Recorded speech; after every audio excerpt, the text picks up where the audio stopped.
Fabi, thanks for joining. How much did you enjoy sacrificing 3 pawns in the opening?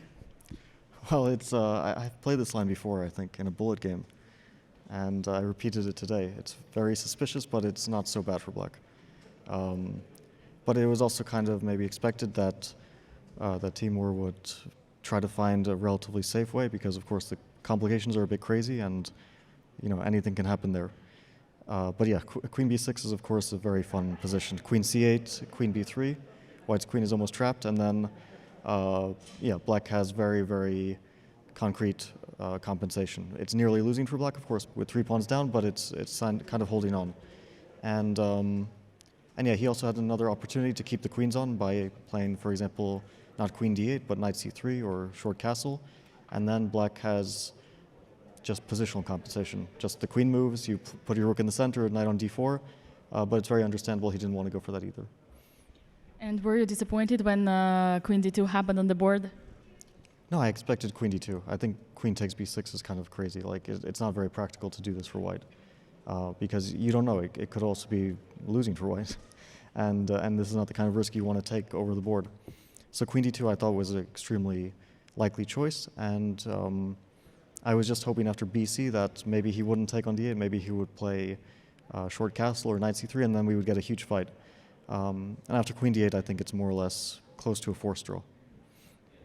Right, and we obviously know how ambitious you were here. The candidates you declared several times that there only one place matters.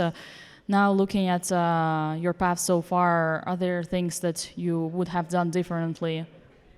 Well, I wouldn't have lost 3 games in a row. Perfect. And well, I asked it already, Timur. I shall ask you as well. How would you compare Jan's performance here compared to previous candidates? Well, in both of them, he played incredibly well, very consistently. I don't even count the last game of the last candidates because he had already won the tournament then, and the last game didn't matter for him. So in both cases, we see him winning even before the last round, which is pretty unprecedented. It doesn't really happen in candidates tournaments that you win before the last round even has begun. So yeah, it's of course quite amazing. He showed incredible consistency and in general very high level.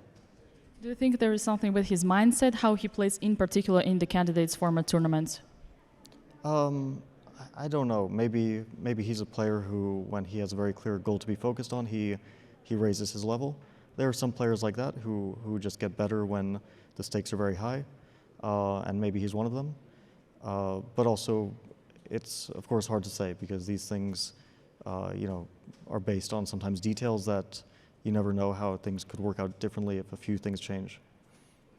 Let's say if Jan plays in match with Magnus, speculating yet, but do you think Jan would show a different perspective?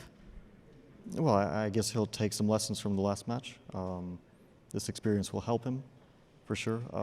He's still an underdog against Magnus, but I suspect we won't see a match like the last time. I think it will be a much closer affair, and of course he'll have to draw his conclusions. In general, he's a smart player, so he'll try to find the mistakes he made and fix them, whether they're chess mistakes or psychological ones. And I suspect they were more likely psychological mistakes that led to what happened last time. Thanks a lot, Fabi.